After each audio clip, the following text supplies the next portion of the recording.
You probably are wondering what this 876 stream is about. The details will be shared with you momentarily.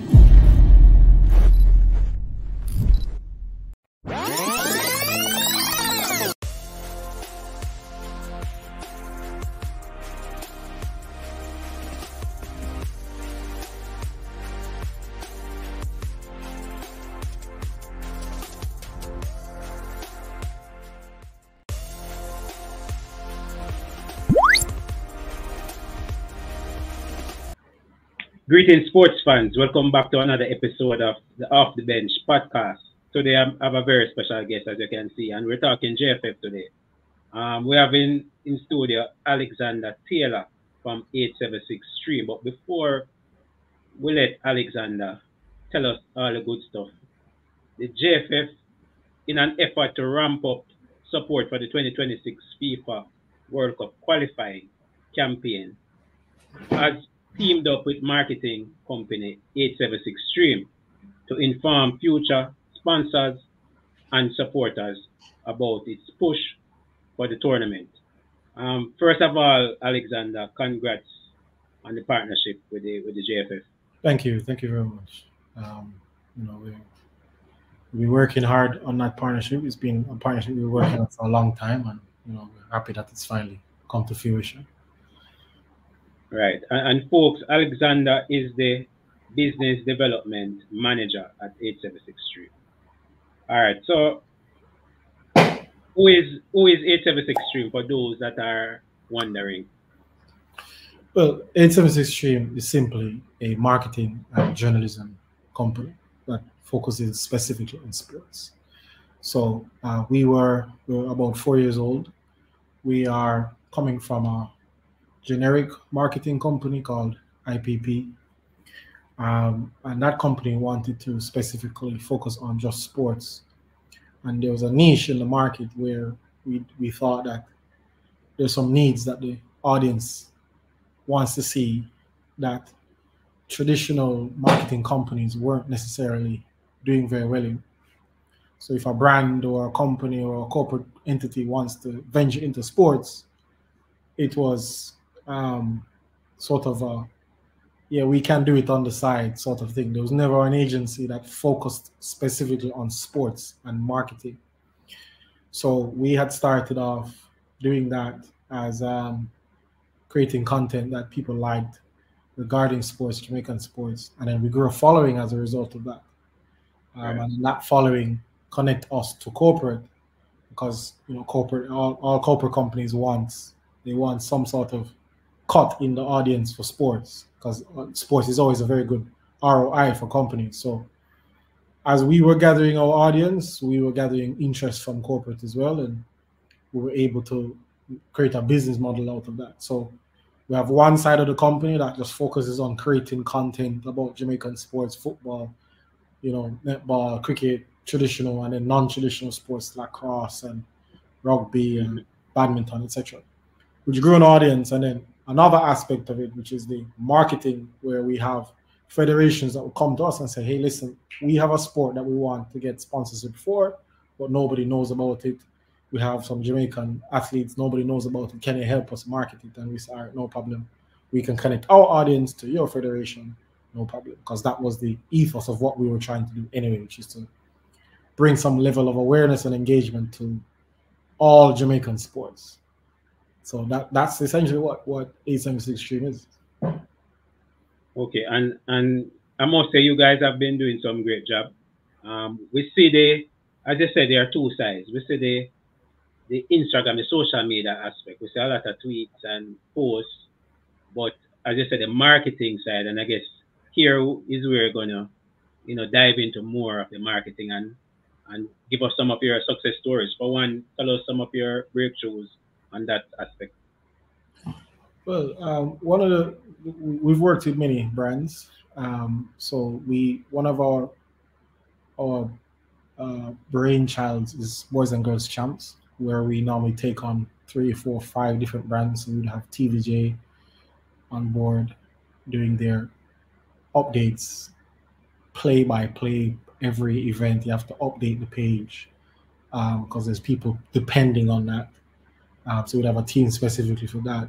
Then you'd have Grace Foods, who want to focus more on the storytelling around the sport. And then there's them. And then Grace Foods would have their different subsidiaries as well. You know, Mighty Malt and Lucozade and all these different brands that want some sort of representation.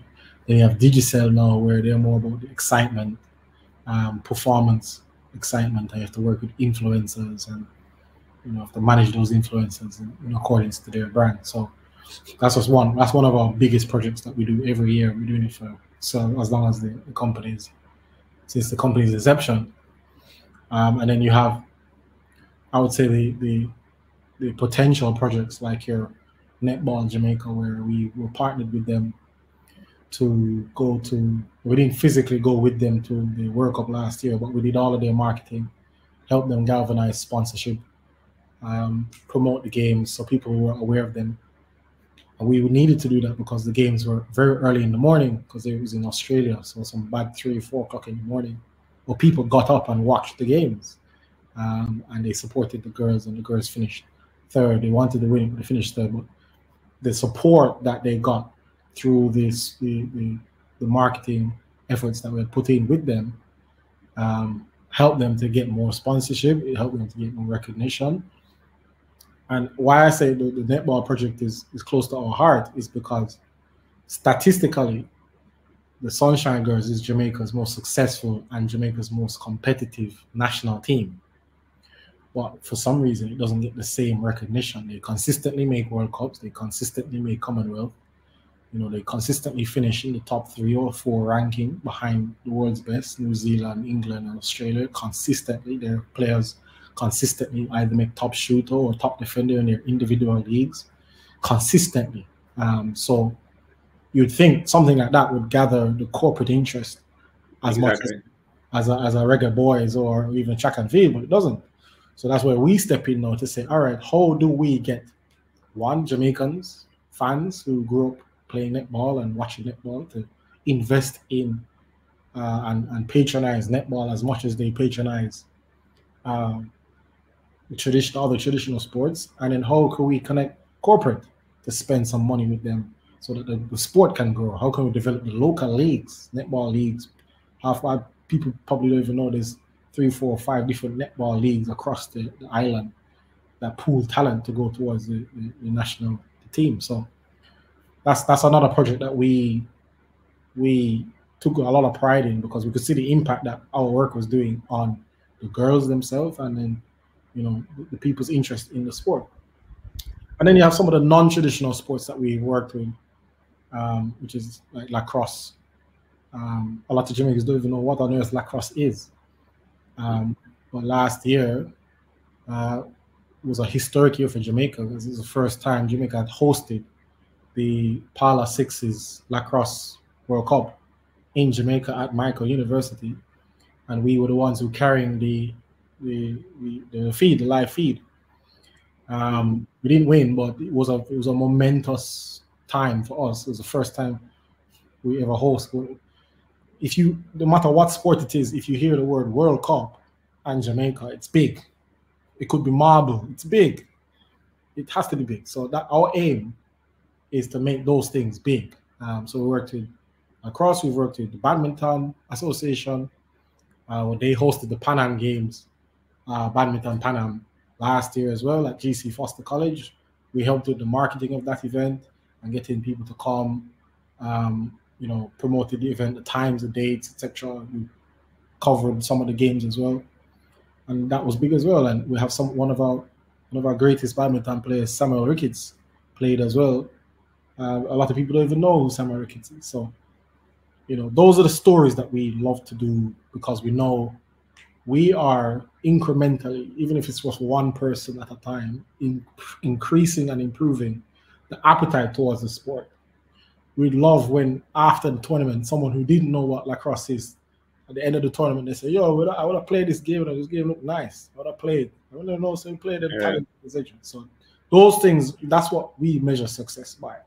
How do we turn your average Jamaican who grew up watching cricket and basketball and football, learn that, okay, there is something called lacrosse, there's something called rugby, there's something called badminton, there's something, and become nationalist and support it, and etc. So those are some of the projects I would say off the top of my head. There's many more we've worked. Yeah. I don't even want to talk about track and field because that has enough. Yeah, that has enough. That's self-sustainable. That's good. Yeah. Yeah. I understand you guys have done some work with the JPL. Yeah, so we are the marketing partners for the Jamaica Premier League. We manage all of the marketing. We came on board last year, and in this year we got a bit more opportunities to do more marketing with them. So right now we're marketing playoffs as best as possible. We see that there's a bit more excitement. I see the flyers and so on the road. Right, exactly. Yeah, so that's all the work of Stream. So that's another project that we I think is probably one of our most transformative projects. Meaning, coming from one point, moving from one point to another point. One of our most transformative projects because we see the actual impact. The chairman, Chris Williams, he said something very profound at the press release, the press conference, where he says that he wants players to have they want the Jamaica Premier League to be a league where you can actually earn a living from. You don't have to work a second job and play football on the side. You can actually earn a livable wage, raise a family, being a Premier League footballer, and that aligns with what we want as well for the Jamaica Premier League. So how can we showcase a baller, showcase talent, get more people in the stadium, get more ticket sales, get more sponsors to be a part of the Jamaica Premier League, spend more money, so that a player coming from schoolboy football don't have to just go abroad and then we're at the mercy of the United States, Belgium, or whoever they send them to for them to become great. They can become great, or not even let's say not even become great, but become comfortable living and playing football and not have to worry about what they're going to eat the next day. So that's success for us, and that's what we're aiming to do, specifically with the Jamaica Premier League. And again, we're taking that same formula with Jamaica Premier League and applying it to JFF. Yes, that's a nice segue. Now we have bigger fish to fry with the JFF and the national team, right? In terms of that transition from the JPL to the JFF and the national teams, what will be the approach? Persons want to know, what will you guys do differently? We've seen marketing agencies or consultants come and go. You know what I mean? I don't know if there's a marketer currently working at the JFF now, but what are your plans for Jamaican football? So there's a famous saying that success leaves clues, right? So the 1998 Rise Up campaign was probably one of the most successful campaigns in terms of football and galvanizing people. What about that campaign was so successful, and how can we take pieces from that campaign and apply it to 2024, especially 2026 in terms of the campaign, especially since this is Jamaica's best chance to make a World Cup in the last 20-odd years. So we looked at it and said, all right, what are the issues currently now? The tangible issues that we can look at. So we said, all right, one, simple issue, the players, the fans don't know the players. So know how you know a player like a Bibi or a Pepe or a Nana, and them players that you know them by their nickname, you know when them grow up, you know when them mother and them father when them live. People don't know who the hell Lati Bodier is and who they don't know these people per se. I remember I went to the Canada game locally, the first leg of the Nations League, when JFF said, it's free, everybody can come in free. And you saw a large audience coming. So it's not a case where people don't want to come to the games. People want to come to the games. So I was sitting in the crowd and I was listening. They're saying, yo, why them never take off the number 15? Never take him off, man. And I'm saying, it's clear that the people don't know. They're calling him by their number. Yeah, they don't know. So we see that there's a gap between, just a knowledge gap between the supporters and the team. So we have to bridge that gap. by, and how we bridge that gap by bridging it with information. So that's one. And then two now, so before even going to two, so one, we have to make the players more palatable for the nation and for, because we know we have a large contingent of foreign footballers that people don't necessarily connect with. So how do we connect with them? It's very easy to just get the players to give them a seller personality to the audience, to football fans, so that people can associate the personality with themselves. So, you know, we know that Blakey has a personality, Bailey has a personality, Whisper has a personality. What about the other 22 players, 24 players on the squad?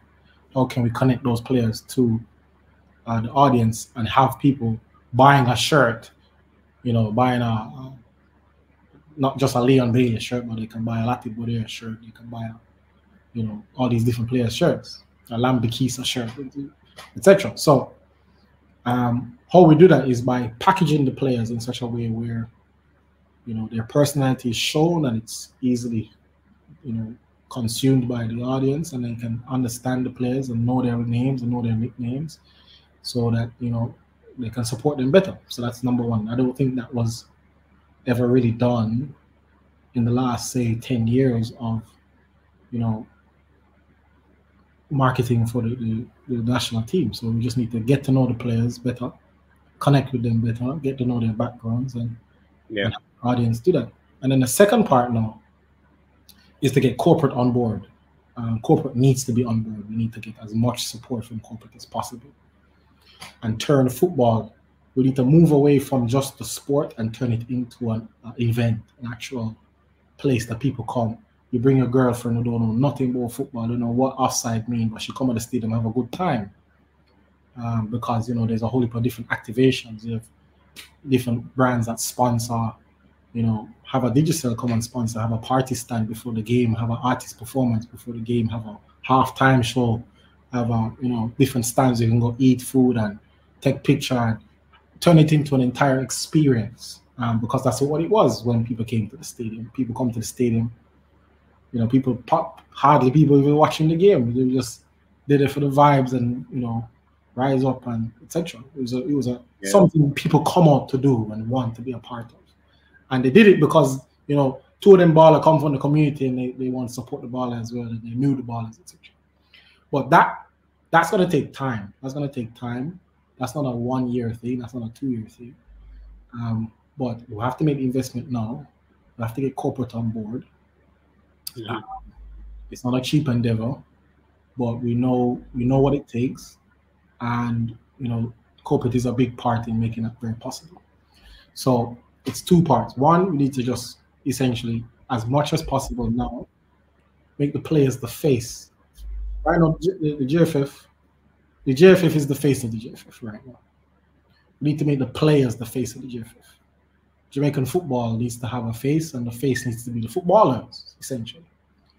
So, you know, and make the audience fall in love with the footballers, you know, good or bad, bad performance or whatever, just make them fall in love with the footballers.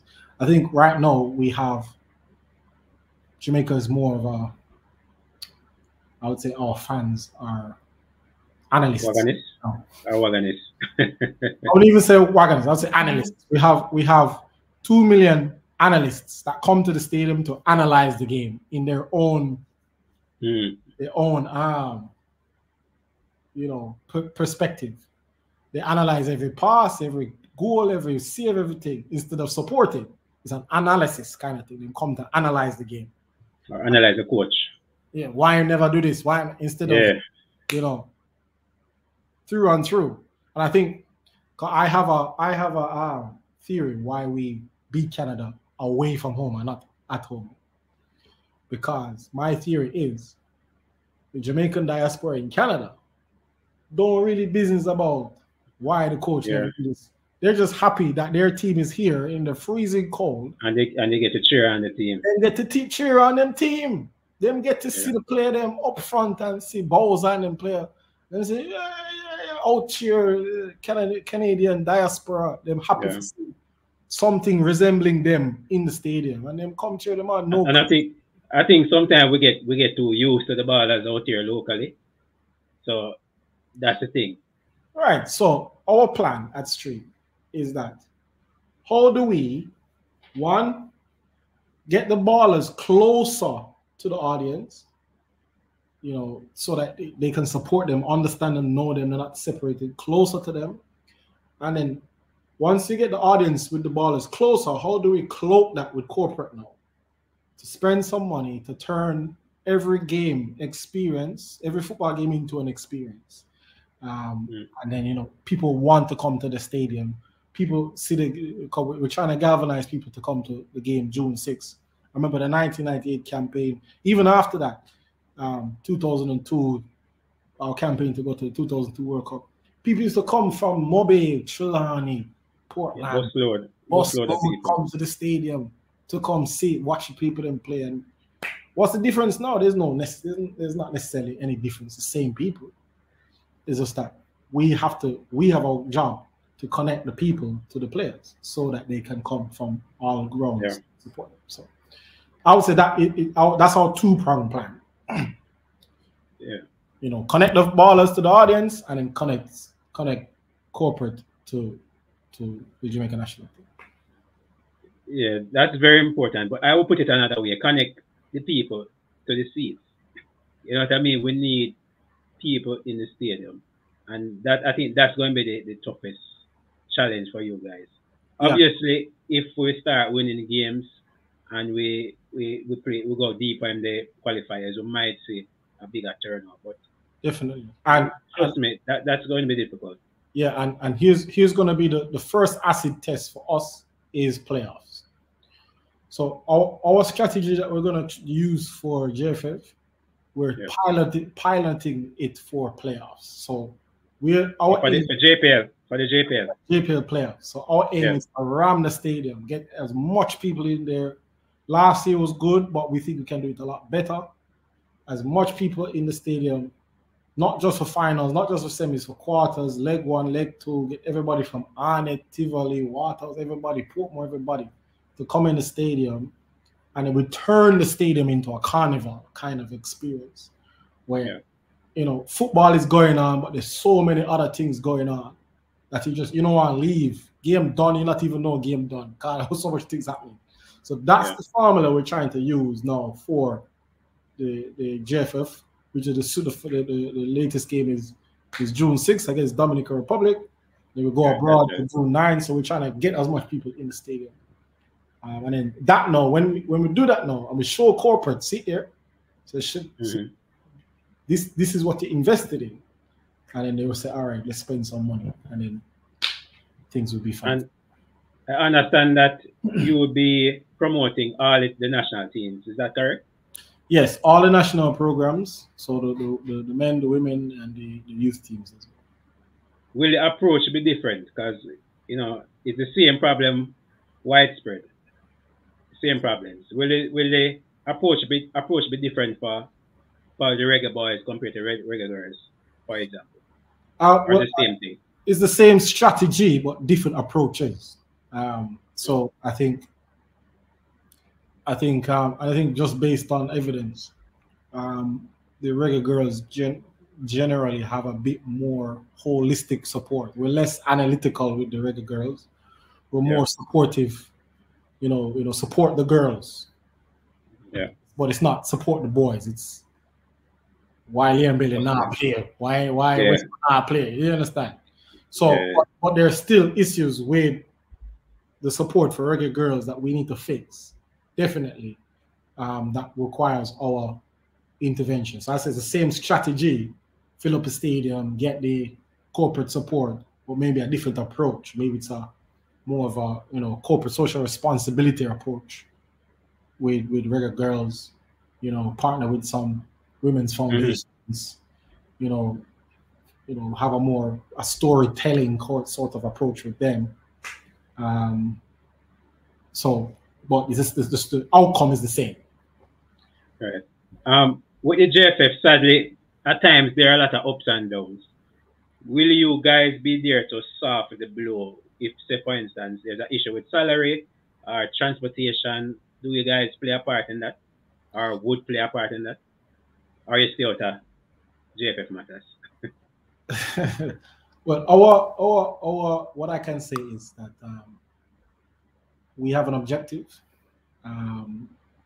which is to, and it's a very clear, very clear objective, is to make, excuse me, to make Jamaicans fall in love with the national program, and to increase support and increase support and increase support from the patrons and support from the corporate. Now, whatever is stopping that from happening, we will have to tackle at some point. Yeah. Mm-hmm. So we are also consultants. Excuse me. So we may not be front facing to tackle the issues and go on a press conference and say, guys, the president said this and we don't execute. No, we may consult to say, you know, put out this communication instead of that communication. We might consult on the shadows to kind of soften the blows of certain things. But it would be a means to helping to achieve the objective. Yeah. So anything that's stopping, so if we sit down and we plan and say, all right, the people them now are coming on the stadium because, say for instance, Leon Bailey not showing up. Him not showing up. Yeah. All right. Him not showing up. Why I'm not showing up? Because some argument happened. All right. So we would consult to say, excuse me, we would consult to say, all right, here's what you're gonna do. Here's what we suggest you do. 3 weeks, you have him come, you mail things over, you do a photo up with him, you take a picture with him, things are fine, you put that out in the media. So people can say, all right, things are good, and then come to the stadium. But we wouldn't say that up front, but we would have to consult and say and give our suggestions. Yeah. But we typically not trying, we're not trying to get into JFF matters in the administrative stuff. We're not trying to get into that. What we're trying to do is what we've always been doing, which is promote the national team through creative content, through information. Now we're just doing it specifically under the objectives of the JFF and in partnership with the JFF. So any resources that they would have, we would lend on those resources. They would use our resources to achieve the same thing. So that's our main objective. 876 stream, is it based locally or abroad? It's locally based. Yeah. How you plan on tackling the diaspora, or connecting with the diaspora? Well, here's the thing. Our approach to connecting with diaspora is through finding out what the diaspora needs. And what the diaspora needs is to keep up to date with the sport that they like. So we identify that there's particular sports that have stronger diaspora support than they have local support. For example, netball. For example, cricket. There are more Indians in Pakistan and India and those countries that love Chris Gayle and them cricketer more than we love them here. And there's proof of that. There's categorical proof of that. The netballers like Fowler and Sterling, they're loved in England, they're loved in Australia more than they are loved here. Why? It's because the sport is more developed in those countries. There's a more natural support for those sports. So naturally, there's a support for the athletes that do well in those sports. So because of that, now that develops a diaspora support. So we're saying, all right, cool, no problem, easy. We highlight those athletes, we highlight those sports. The more we highlight those athletes and those sports, the greater the connection with the diaspora is. And then we know that there are certain sports locally that have more local support than, diaspora support. Maybe a schoolboy football, maybe a Jamaica Premier League has more local support than diaspora support. So we just switch the strategy. But we don't think, okay, how we get to diaspora. We say, what is the problem why diaspora isn't connecting with us? Solve that problem, and they connect with us as an outcome. All right, I'll go and get in a business a little bit. Sure. With partnership, both parties have to benefit mutually. We can clearly see the benefit from the JFF standpoint. For Stream, is it monetary, or talk to us about the benefit to 876 Stream? Well, I can't dwell too deep in the details, but what I can say, it is some part of it is monetary, some part of it is access, some part of it is consultory. So we will have, you know, we'll be able to consult on certain things. We do have a contract that's signed that, you know, has a retainer, and that has a monetary value. And there's certain I know you're not going to give me that figure. No, but it will, because it was a public press conference. It will be disclosed. Everything will be disclosed because of auditing reasons, etc. But when that time happens, that will happen. Everybody will be abreast of it. But generally, what it is that we are consulting, and as a result, in order to do the things that we want to do and to solve the problems, we'll have to have access to certain things. You know, media access. We might have media rights to certain things, you know, to achieve particular goals, etc. So right. There's a couple of things. Some of it's monetary, some of it's access, some of it's media rights. But all of it is generally just to help people to get to love the sport.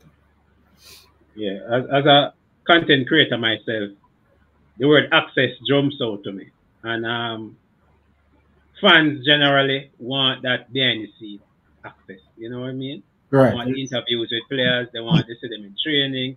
They want to see them goofing around, just walking around.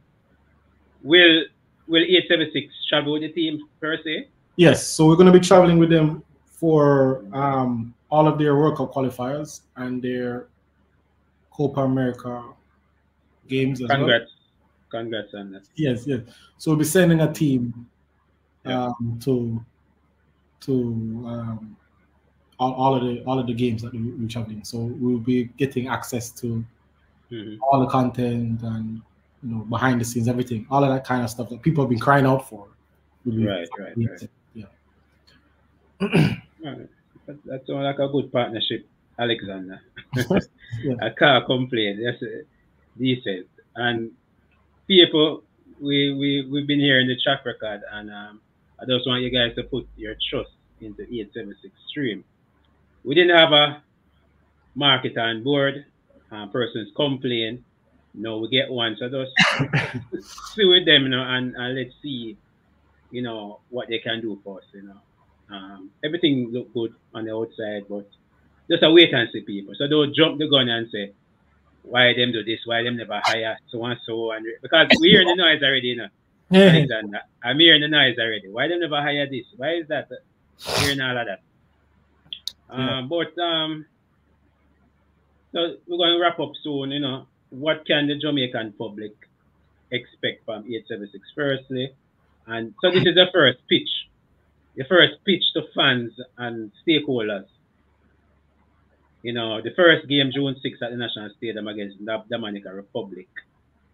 The floor is yours. Okay, so what you can expect is what we've always been doing. Before we even had a partnership with the JFF, people thought we had a partnership with the JFF based on how much JFF content we would create and content around the national team we'd create already.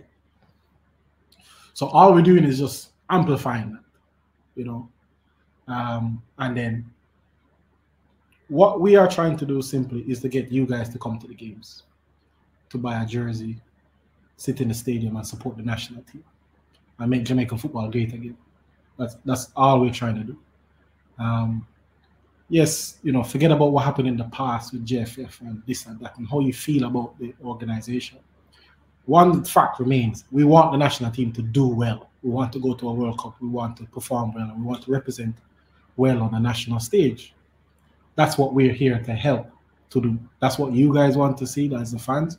We want to see that too, you know, and you know, and that's why we've partnered with JFF to make that as possible, as best as possible, happen as possible. So what you can expect from us is, you know, the utmost dedication towards that particular mission. You know, you're gonna see a lot of content, a lot of creative content, a lot of information put out. You might see some rebranding of the different pages that JFF has. You're gonna see more communication. You're gonna see the players a lot more. You're gonna learn more about the players. We want corporate to come on board more. You're gonna see more revenue coming for JFF because we have a revenue obligation as well, how to help them make a bit more money so they have less money problems. You know, make it more. Cause what we've done is we haven't just come on because we created great content. We've actually done some case studies and we looked at some of the national teams across the world and what their model looks like. We look at the English FA and we say, you know, everything is branded. They have a jersey branding, which I think is, it was O2 at one time, and it's B Mobile or one of those phone companies. Then it was Vauxhall at one point. They have a trading sponsor, and then they have a nutrition sponsor, then they have a drink sponsor, then they have a food sponsor, then they have a, you know, then they have a sponsor that does behind the scenes. They have a shoe sponsor. So you can clearly see that whatever the FA sold England, they bought it. You know, the same thing with the Brazilian national team. If you ever watch the Brazilian national team train, the training gear, one bag of sponsor everywhere, everything have sponsor. Their boss has everything sponsored. They don't spend a dime. They don't spend a dime out of their own pocket. Why? Because the nation has sold a project to their corporate entities to say, we want to win the World Cup. Help us with that. We want to win Euros. Help us do that. So our mission is to package up what we want to tell corporate so that corporate can come on board with the JFF and the national teams and support it full 100%. But we want to also give that package to the fans as well to say, we want to do this. We want to go to a World Cup and we want to go to the round of 16, just like the girls. Here's what we need from you. We need you to come support the team. We need to come to every game. We need to buy a jersey. We need to bring your friend there. Support the team. You know, that's what we are. That's what our communication package is going to look like. That's what our rebranding package is going to look like. And that's what you can expect from 876 Street. But I have to ask though, the partnership, we didn't get a timeline. How long will this partnership with the JFF? So tentatively right now, it's towards, so what it is right now currently is for the extension of their campaigns. There are three campaigns right now, which is the Nation League, the Copa America, and then the World Cup qualifiers. So for the duration of those three specific campaigns, is what the tentative agreement is right now, and then we'll discuss further what the agreement is going further from that. Those are the three tangible timelines. Yeah. So ultimately, you'll be judged after the World Cup qualifiers. Essentially, and we want you guys to judge us. Yeah. Because you know we want you guys to hold us accountable. You know, we have a mission and we want to achieve that mission, and we want you guys to hold us accountable for that. So yeah. Yeah. One last question. I know social media is big, but what about the traditional media, the TV, the radio? Will we see ads blasting on those mediums as well?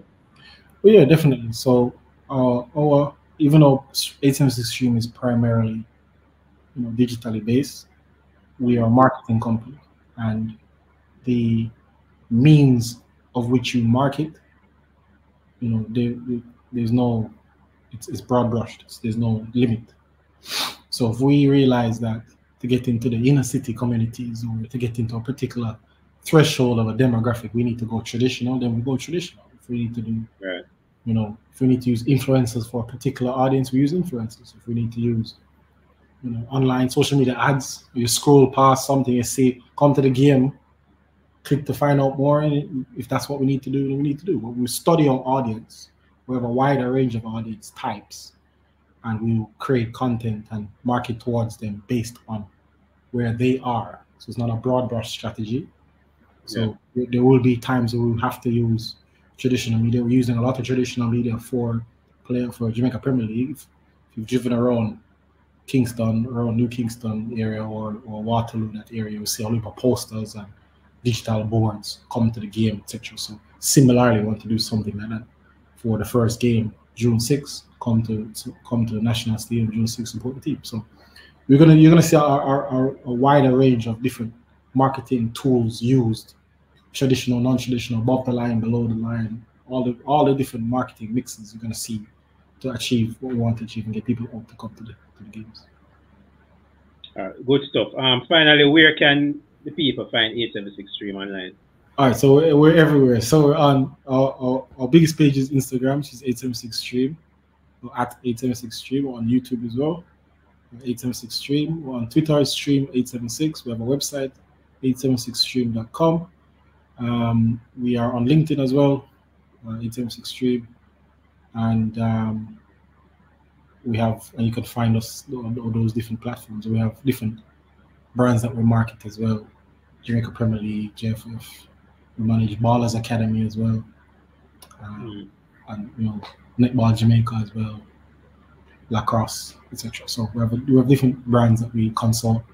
But generally, you can find us on Instagram, X, which is Twitter, Facebook, LinkedIn, YouTube, and our website. All right, folks, that was Alexander Taylor, Business Development Manager at 876 Stream. I want to wish him all the best in the future, and we hope that the partnership is a very successful one. All right, folks, there you have it, another quick chat, reasoning, right here on Edivision TV. Subscribe to 876 Stream, subscribe and follow Edivision TV, and also subscribe and follow the JFF. So if you love football, subscribe to everybody. I'm Eddie Gona, that was Alexander, and we are out.